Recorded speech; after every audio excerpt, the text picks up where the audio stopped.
വർഷം 1991 August 14. ജാപ്പാനിലെ Tokyo ട്രൈബ്യൂണലിൽ Japan ഗവൺമെന്റിനെതിരെ കൊറിയക്കാരിയായ Kim ഹാക് soon case file ചെയ്യുന്നു. രണ്ടാം ലോകമഹായുദ്ധകാലത്ത് ജാപ്പാൻ ഇംപീരിയൽ ആർമിയിൽ നിന്നും താൻ നേരിട്ട കൊടിയ ലൈംഗിക പീഡനങ്ങൾക്കെതിരെയായിരുന്നു കേസ്. കിം ഹാക് സൂൺ തൻ്റെ കഥ പറയുന്നു.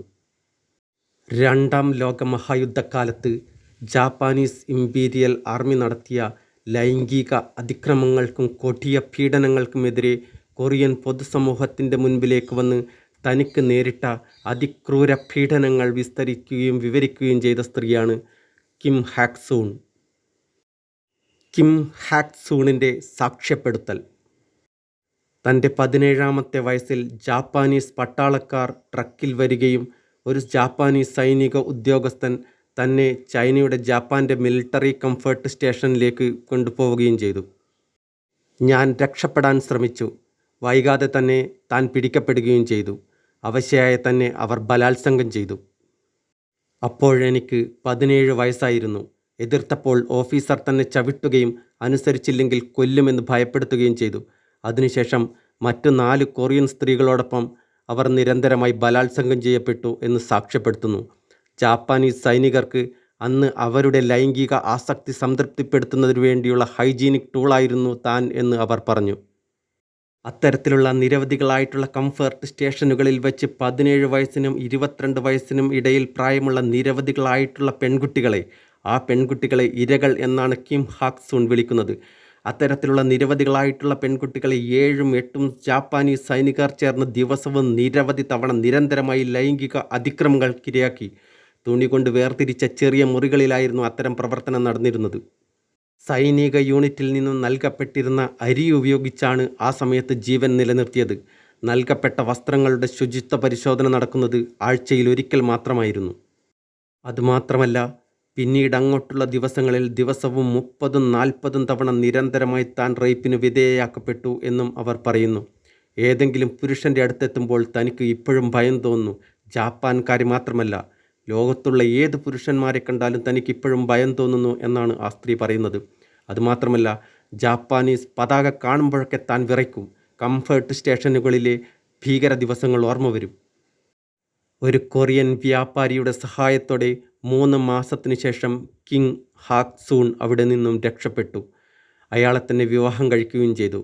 അതിൽ 2 കുട്ടികളുമുണ്ടായി. എങ്കിലും ദുർവിധി അവരെ വീണ്ടും വേട്ടയാടി. അപകടത്താലും മരണത്താലും വീണ്ടും എല്ലാം നഷ്ടപ്പെട്ടു. ഏകാകിനിയായി ജീവിക്കേണ്ടി വന്നു. പുതിയ കാലഘട്ടത്തിൽ ജാപ്പാനോട് പറ്റി നിൽക്കുന്ന കൊറിയൻ ജനതയെ അപലപിച്ചുകൊണ്ട് അവർ പറഞ്ഞു, അവർ ഓർമ്മിക്കേണ്ടതായിട്ടുള്ള വേദനാജനകമായ ഒരു ചരിത്രമുണ്ട്. കിമ്മിൻ്റെ സാക്ഷ്യത്തെ തുടർന്ന് നിരവധികളായിട്ടുള്ള സ്ത്രീകൾ അവരുടെ സാക്ഷ്യങ്ങളുമായി ലോകത്തിൻ്റെ മുൻപിലെത്തി. അത്തരത്തിലൊരാളാണ് ഫിലിപ്പൈൻസുകാരിയായ നാർസിസ ക്ലാവേരിയ. നാർസിസ ക്ലാവേരിയ തൻ്റെ കഥ പറയുന്നു. 1943 ജാപ്പാനീസ് അധിനിവേശകർ, അതായത് ജാപ്പാനീസ് ഇംപീരിയൽ ആർമിയിലെ പട്ടാളക്കാർ അബ്രയിലുള്ള തൻ്റെ വീടിൻ്റെ വാതിൽപ്പടിയിലെത്തി. ഫിലിപ്പൈൻസിലുള്ള വടക്കു പടിഞ്ഞാറൻ പ്രധാന ദ്വീപായ ലുസോണിൽ ദുർഘടമായി മാത്രം എത്താൻ സാധിക്കുന്ന ഒരു ഉൾപ്രദേശമാണ് അബ്ര. ജാപ്പാനീസ് സൈനികർ ഫിലിപ്പൈൻ ഗറില്ലകളെ അന്വേഷിച്ച് വീടാന്തരം കയറിയിറങ്ങുന്നതിൻ്റെ ഭാഗമായിട്ടായിരുന്നു അത്. ഗറില്ലകളുമായി ഒത്തുകളിച്ചെന്നാരോപിച്ചുകൊണ്ട് ഒന്നുമറിയാത്ത തൻ്റെ പിതാവിനെ ഒരു തൂണിൽ ഇടിച്ച ശേഷം അദ്ദേഹത്തെ അതിക്രൂരമായി മർദ്ദിച്ചു. അദ്ദേഹം കരുണയ്ക്കായി യാചിച്ചു. തൻ്റെ മുൻപിൽ വെച്ച് തന്നെ ജാപ്പാനീസ് പട്ടാളക്കാർ തൻ്റെ പിതാവിൻ്റെ ശരീരത്തിലെ തൊലി ബയണറ്റ് ഉപയോഗിച്ച് ഉരിയാൻ തുടങ്ങി. മാതാവിൻ്റെ നിലവിളി കേട്ട താൻ മുകളിലേക്കോടി. അവിടെ അവർ പാവാട ഉയർത്തിപ്പിടിച്ച് കിടക്കുന്നത് ഞാൻ കണ്ടു. അവരുടെ മുകളിൽ ഒരു ജാപ്പാനീസ് പട്ടാളക്കാരനുണ്ടായിരുന്നു. ഞാൻ ഓടി. ആ സമയത്ത് തൻ്റെ 4ഉം 5ഉം വയസ്സുള്ള ഇളയ സഹോദരന്മാർ സൈനികരെ ചെറിയ വടികൾ കൊണ്ട് അടിക്കാൻ തുടങ്ങി. പട്ടാളക്കാർ ആ കുട്ടികളെ തോക്കിൻ്റെ ബയണറ്റ് ഉപയോഗിച്ച് കുത്തിക്കൊലപ്പെടുത്തി. ജാപ്പാനീസ് സൈനികർ പിടിച്ചു കൊണ്ടുപോകുമ്പോൾ 12 വയസ്സായിരുന്നു നാർസിസയുടെ പ്രായം. തൻ്റെ ഗ്രാമത്തിന് ജാപ്പാനീസ് സൈനികർ തീയിട്ടപ്പോൾ തൻ്റെ മാതാപിതാക്കളും കൊല്ലപ്പെട്ടു എന്ന് നാർസിസ വിശ്വസിക്കുന്നു. പട്ടാളക്കാർ നാർസിസയെയും 2 മുതിർന്ന സഹോദരിമാരെയും വലിച്ചിഴച്ച് ക്യാമ്പിലേക്ക് കൊണ്ടുപോയി. അതിൽ മൂത്തവളെ ഞാൻ പിന്നീട് ഒരിക്കലും കണ്ടിട്ടില്ല. പകൽ പാചകം ചെയ്യുവാനും ക്ലീനിംഗ് പ്രവൃത്തികൾ ചെയ്യുവാനും തുണി അലക്കാനും വിധിക്കപ്പെട്ട 8 പെൺകുട്ടികളിൽ ഒരാൾ നാർസിസിയായിരുന്നു. മാത്രമല്ല പരിക്കേറ്റ പട്ടാളക്കാരെ പരിചരിക്കുകയും ചെയ്യണമായിരുന്നു. രാത്രിയിൽ സൈന്യം അവരെ നിരന്തരമായി ബലാത്സംഗത്തിന് ഇരയാക്കി. എല്ലാ രാത്രികളിലും വേറെ വേറെ മുറികളിലായിരുന്നു. പ്രതിഷേധിച്ചാൽ കുതിരയുടെ ചാട്ട കൊണ്ട് ഞങ്ങളുടെ തൊലിയുരിച്ചു. കെട്ടിടം നിലവിളികൾ കൊണ്ട് നിറഞ്ഞു. അന്ന് 17 വയസ്സുള്ളപ്പോൾ ഏകദേശം 18 മാസം ഈ കൊടിയ പീഡനം സഹിച്ചു. തൻ്റെ കുടുംബത്തിലെ 4 സഹോദരിമാർക്കും അവരുടെ അമ്മയ്ക്കും ഒരാൻറ്റിക്കും യുദ്ധത്തിൽ ഇത്തരത്തിൽ ജാപ്പാനീസ് സൈനികരിൽ നിന്നും അതിതീവ്രമായ ലൈംഗിക പീഡനങ്ങളും അതിക്രമങ്ങളും നേരിടേണ്ടി വന്നു. ഇതാണ് നാർസിസ ക്ലാവേരിയുടെ കഥ. വർഷം 1930. ജാപ്പാനീസ് ഇമ്പീരിയൽ ആർമിയിലുള്ള സൈനികർക്ക് വേണ്ടി യുദ്ധസമയങ്ങളിലും മറ്റ് പ്രദേശങ്ങളിൽ അധിനിവേശം നടത്തുന്ന സമയങ്ങളിലും ലൈംഗികമായ ആവശ്യങ്ങൾക്ക് വേണ്ടി വേശ്യകളെ ജാപ്പാൻ ആർമിയിലേക്കും അവരുള്ള പ്രദേശങ്ങളിലേക്കും എത്തിച്ചിരുന്ന സമ്പ്രദായമായിരുന്നു ജാപ്പാനീസ് ആർമിയിലെ കംഫേർട്ട് വുമൺ സിസ്റ്റവും കംഫേർട്ട് സ്റ്റേഷനുകളും. ഇക്കാലയളവിൽ ജാപ്പാൻ ഭരിച്ചിരുന്നത് ഹിരോഹിതോ ചക്രവർത്തിയായിരുന്നു. ജാപ്പാനീസ് ഇമ്പീരിയൽ ആർമി നടത്തിയ ലോക ചരിത്രത്തിലെ തന്നെ ഏറ്റവും പൈശാചികവും നിഷ്ഠൂരവുമായ ലൈംഗിക ക്രൂരകൃത്യങ്ങളുടെ ആരംഭം 2ാം ലോകമഹായുദ്ധത്തിൻ്റെ ആദ്യഘട്ടത്തിലായിരുന്നു. 1937 ജാപ്പാൻ ഇമ്പീരിയൽ ആർമിയുടെ ചൈന അധിനിവേശത്തോടെ ക്രൂരകൃത്യം അതിൻ്റെ ഏറ്റവും വലിയ അളവിലേക്കുയർന്നു. 2ാം ലോകമഹായുദ്ധ സമയത്ത് ജാപ്പാൻ ലോകരാജ്യങ്ങളിലേക്ക് വ്യാപകമായി അവരുടെ അധിനിവേശം ആരംഭിച്ചു. അതിൽ 1937 ചൈന, 1942 ഫിലിപ്പൈൻസ്, 1942 തന്നെ ബർമ, 1941-42 കാലഘട്ടങ്ങളിൽ ബ്രിട്ടീഷ് മലായ്, സിംഗപ്പൂർ, തായ്ലാൻഡ്, 1940 തുടക്കത്തിൽ ഇപ്പോഴത്തെ വിയറ്റ്നാം, ലാവോസ്, കംബോഡിയ എന്നീ രാജ്യങ്ങൾ ഉൾപ്പെടുന്ന പഴയ ഫ്രഞ്ച് ഇന്തോ ചൈന, 1941 തന്നെ പസഫിക് മേഖലയിലുള്ള ഹോങ്കോങ്, പാപ്പുവ ന്യൂഗിനിയ, സോളമൻ ഐലൻഡുകൾ, 1941 തന്നെ ഗ്വാന, വാഗെ ഐലൻഡുകൾ എന്നീ പ്രദേശങ്ങളിലെല്ലാം തന്നെ ജാപ്പാൻ യാതൊരു നിയന്ത്രണവുമില്ലാതെ അവരുടെ അധിനിവേശം ആരംഭിച്ചിരുന്നു. ജാപ്പാൻ ഇമ്പീരിയൽ ആർമിയുടെ ഇത്തരം നിഷ്ഠുര പ്രവർത്തനങ്ങൾ നടക്കുന്ന സമയത്ത് ജാപ്പാൻ ഭരിച്ചിരുന്നത് ഹിരോഹിതോ ആയിരുന്നു. 1926 മുതൽ 1989 വരെയുള്ള കാലഘട്ടങ്ങളിൽ അയാൾ ജാപ്പാൻ ഭരിച്ചു. പക്ഷേ യുദ്ധസമയങ്ങളിൽ സൈനിക നടപടികൾ നടപ്പിലാക്കിയതും യുദ്ധനയങ്ങൾ സ്വീകരിച്ചതും സൈന്യത്തെ നിയന്ത്രിച്ചിരുന്നതും പ്രധാനമന്ത്രി ഹിഡേക്കി തോജോ ആയിരുന്നു.